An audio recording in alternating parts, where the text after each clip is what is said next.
we're sitting in right now. Happy to have you on, man. Yeah, I know we finally got you on the mic. I know the last time I was working, the Chesterfield Township Board people were here talking, and then all of a sudden you guys were wrapped up. So I was like, all right, well, I'll get on the next one.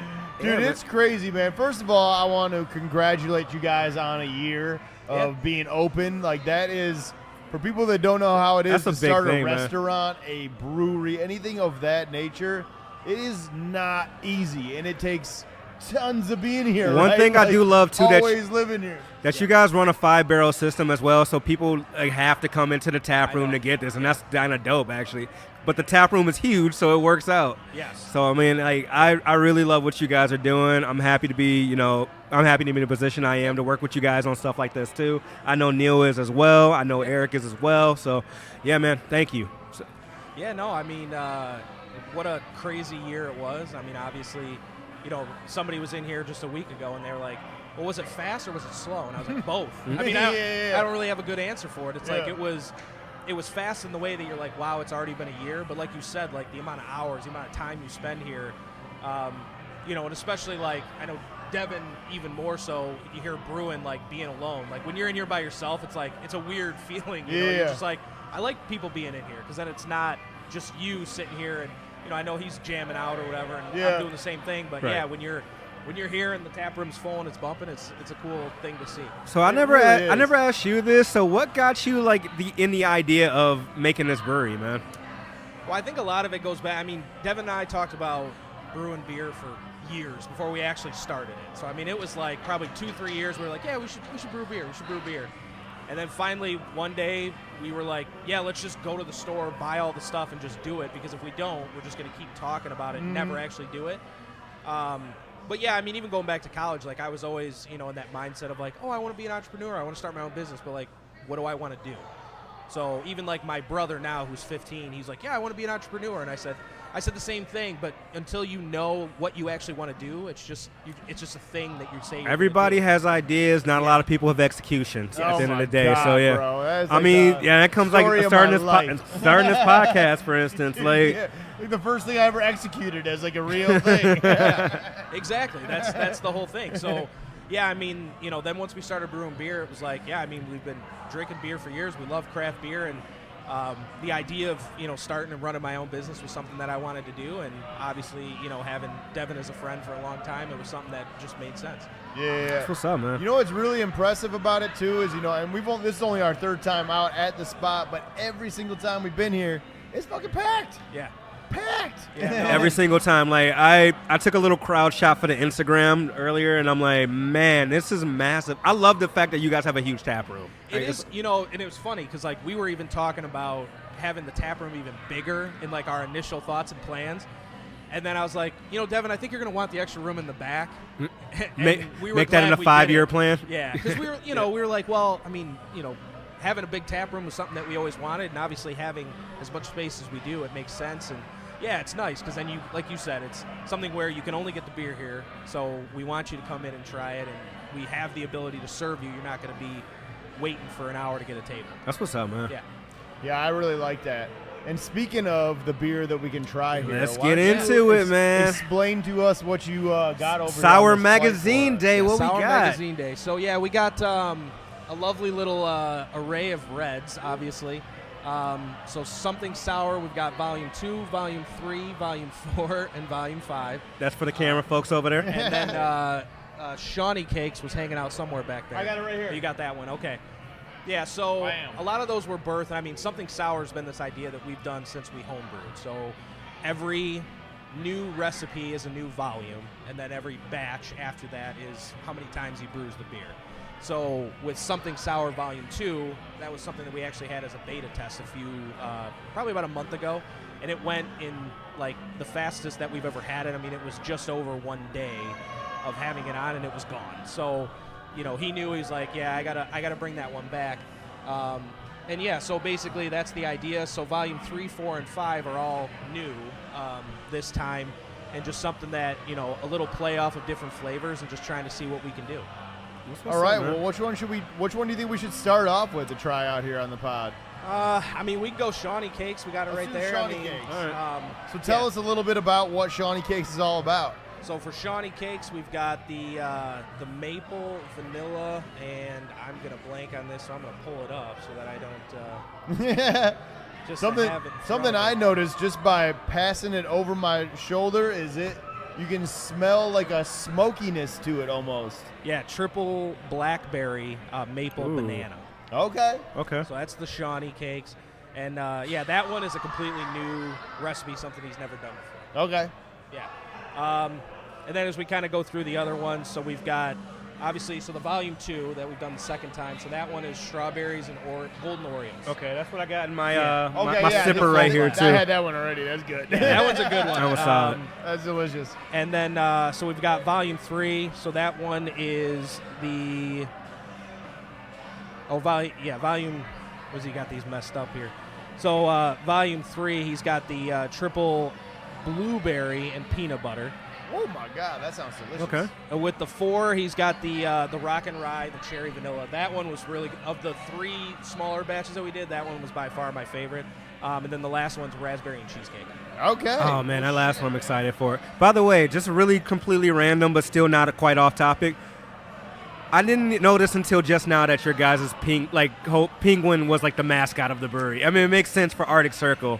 Yeah, like, I noticed that in the video earlier. I'm like, whoa. So the penguin was an interesting one because that's like a little bit of a cross. Like it's obviously Arctic Circle, but then Sour Magazine Day going to Billy Madison and Nudie Magazine Day, and is that where it comes from? Yeah, that's where it comes from. Shit! I didn't even realize that till just now. That's why I texted it when you said that. I was like, Nudie Magazine Day, Nudie Magazine. Oh, that makes so much more sense now. Yeah. So in our bar manager Sean, I mean that's been his big talking about that. Like both him and I big Adam Sandler fans. Right. So as soon as he was like, it's joking like Nudie Magazine Day, and Devin was like, yeah, I'll just do Sour Magazine Day, do a whole day. That's why you're at the pool too. Oh my God! And that was the pool. Now it's all coming together. Rest in peace, Norm Macdonald, by the way. Yeah, man. Yeah, for sure. All right, so let's taste one of these guys up. All right, so I'm gonna try out this bad boy. All right. This will be the Shawnee something. That's the Shawnee cake. I'm gonna try version 3 here, which was. Version 3 is that's the blueberry and peanut butter. Blueberry and peanut butter? Yeah. It's so weird because it has such a different smell than how it actually tastes. Yeah. It's bizarre, but I like it. It has like a breakfast feel to it. Yeah, I mean, you probably get that from that maple in there. It's the maple, the banana, it's like. Yeah, it's almost like oatmeal. It all kind of hits you at different times, too, when you're tasting it. It's kind of weird. Yeah, that's the layers of flavor. Like, that's the big thing that Devin tries to do with his beers, is kind of have it hit you at different points as you're drinking it, which is super unique. I mean, that's, one of the big characteristics that's nice of craft beer is, if you can get something that hits you differently each time, front and back, it's like awesome. A really good example to that for me would be Saugatuck's Neapolitan Stout. Yes, that's a really good example of that because it hits you with the strawberry, then the chocolate, and then finishes vanilla normally. So I'm like, it's one of those. I don't know how they segmented each flavor out. I don't get it. It's one of those weird mysteries to me, in the brew. I'm like, well, let's switch them up here. You try this one. I'm gonna pour a little in my glass. Got an empty glass over here. All right. Let me see. Let me try the one that you got. Cool. Which one is this one again? So that one is the volume 3. So that's volume the blueberry and the peanut butter. Oh, that's what I want to try. Yeah. So I like. So the blueberry and peanut butter. Just my take on it. The peanut butter is very subtle on that. I just want to throw it out there. It's like. So that's been Devin's big thing. So if you try what we have on right now, the Lehman's Brown. So that one is the one where he was like, you guys are not going to ask for more peanut butter on this one. 'Cause that's the biggest, with any beer we've done with peanut butter, especially because people who want beer with peanut butter in it, they want it to hit them in the face. Yeah. And so when they get that and they're like, oh, I could use more peanut butter. It's that's the comment I get every time. It's like a peanut butter and jam, but the peanut butter is real subtle. Yeah. And I just imagine Devin cleaning the fermenter after that, after the adjuncts doing that, and it's probably sucked so hard for him. Yeah. But actually, if I'm being honest, and I get that maybe people want to know the exact taste of a PB&J, because we've had a couple of PB&J beers or whatever. Traffic Jam, not Traffic Jam. What's the one that's who makes? I forgot who makes it, but yeah. I mean, the big one, Elk does the PB&J. Yeah, PB&J. Yeah, we've had that. So we did that, but I think my gripe with that is it was almost like, and I get the taste was on point, but like as far as drinking something, I don't want something that's super filling like a. Like I don't want to drink a glass of peanut butter. You know what I mean? You know, like, absolutely. So Yeah, you want to be able to have. I like that that's on the subtle side of this one. So I appreciate that, and it definitely does not taste like their beverage either. So. No, it's not. Yep. So that's good. But yeah, to your point, I'm one of those peanut butter people that like peanut butter. I do too. I love peanut butter, which is why the beer that we have on the Lehman's Brown is salted caramel peanut butter. Like that was my American Brown. It's probably my favorite style. I dig in it. terms of liking it. So I was like, that's the beer I want you to do. And when I tried, I was like, that you hit it. So absolutely. What's the next one here? We got the Rock and Rye Faygo one. Yeah. So the 4 is the Rock and Rye Faygo, and then the 5 is the that's that last. I got the raspberry cheesecake. All right. Let me try a little of this bad boy.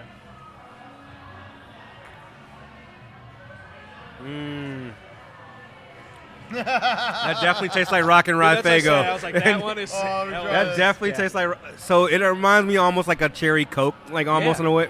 No, that's why I probably liked it. I mean, it's really good, man. Yeah. It's like. Devin, come here real quick. So you are brewing with some of the hardest adjuncts to brew with, by the way. I just want to throw it out there. You got cherry in one. I saw strawberry with another. The peanut butter one is real subtle, but I like it. Like, dude, this is, and I just imagine you cleaning a fermenter after that. By the way, it's probably hilarious. The hardest one by far to clean afterwards was the Oreo one. Like it logged at the bottom of the racking arm, and it was excreting at the end of the cleaning session. Let's call it. Dude, this Faygo one, you really got the fucking taste of the Rock and Rye down. That is crazy. I don't even understand. Like, how do you do this, Devin? Trial and error, baby. I must say, this man is a beer alchemist. That's what it's all about. Yeah, man, I dig it. Oh, I really like the Rock and Rye one. I fuck with that a lot. I'm really excited for the last one, man. There's raspberry cheesecake. Yeah, I liked it. You definitely get the that like creaminess that you want with the cheesecake. Like the aroma, dude, is already there. Yeah, it's super good. This is the Rock and Rye. I can't remember what this one is, and I can't remember what this one is. We'll figure it out later. I mean, we could taste them in a sec. Yeah, especially with the colors being all the same. Ooh. Yeah. Let me pour a little into this cup here. Gave me that Elon Musk face on that one, like. Yeah. I swear to God, man, that guy looks like Dr. Evil to me. All right, so it was a lot more subtle than I thought it was gonna be. However, it's really refreshing, really good. It's not too much on the sour, actually, as well. Super crushable, super like light body. Like I really enjoy it. Yeah, and something like you just hit on it there. I mean, a lot of people that come in, they'll try, like if they're more hardcore like sour fans and that's what they want, the stuff that we usually I want my throat hole to pucker. Exactly. That's like we go for the more approachable stuff. Okay. And people come here all the time and they're like, I want it to be more sour. We're like, I know, like eventually, we got more taps. When we have more availability to do it, we'll definitely do that. It's just been something that, especially for non-beer drinkers in this area, we find that like people are kind of either, they like the light beers, or if they do like something, they'll drink one of our sours because it's more fruit tart than it is pucker sour, like you said. I was just gonna say, so I used to think sours were like repulsive when I first tried one, right? Yeah. And then I got used to it after a time, and then I started to really like it. So like I was just gonna say, this is my favorite of the group. Like I like this one the best. This cheesecake one is crazy.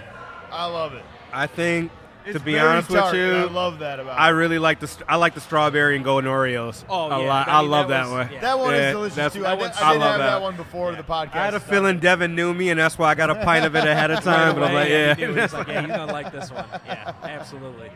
Oh man, well that's great. Well, I appreciate you coming on. We won't hold up too much of your time because we got you got a packed ass tap room and a lot of things to get to. Yeah, man, absolutely. Like, love it. Glad you're here. Glad we actually got you on the mic finally. Yeah, absolutely. Man. I love the ACBC right there. Like, I don't know, they can see it. I love that everything is themed in subtle ways. It's man. like It makes me laugh. the ACBC bit of the thing. layering. I mean, obviously, for how long it took us to build out this tap room, with COVID and everything going on, we kind of took the time to do like the little things. Yeah, I dig it, man. Like Just for example, I love the De La Soul picture that you guys took. Like, that shit is amazing. Like, it's great. Yeah, it's just something fun. And like we said, I mean, doing these beta tests every week, it kind of gives us that fun ability to do stuff like that where you can kind of link it in the way that Devin has, looped in hip-hop and culture within the beer names and all of that.